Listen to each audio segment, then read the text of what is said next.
Dutch colonization in Indonesia lasted for more than 3 centuries, from the early 1600s until Indonesia declared its independence in 1945.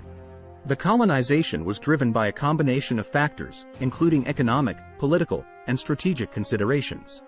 One of the main reasons why the Dutch colonized Indonesia was to establish a trade network that would provide them with valuable goods such as spices, textiles, and sugar. The Dutch East India Company, VOC, was established in 1602 and given a monopoly on trade in the region, allowing the Dutch to dominate the spice trade and establish a profitable trade network across the archipelago. In addition to economic considerations, the Dutch also sought to establish political control over the region as part of their broader imperial ambitions.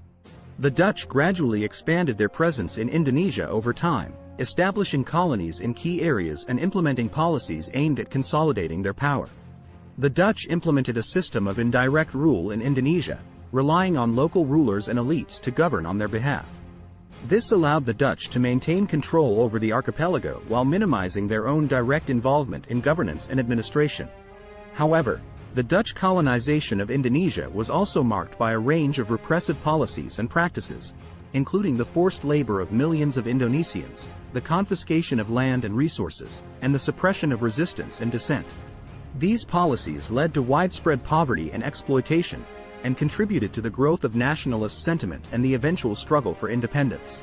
Overall, Dutch colonization in Indonesia was driven by a combination of economic, political, and strategic considerations, and had a profound impact on Indonesian society, politics, and culture.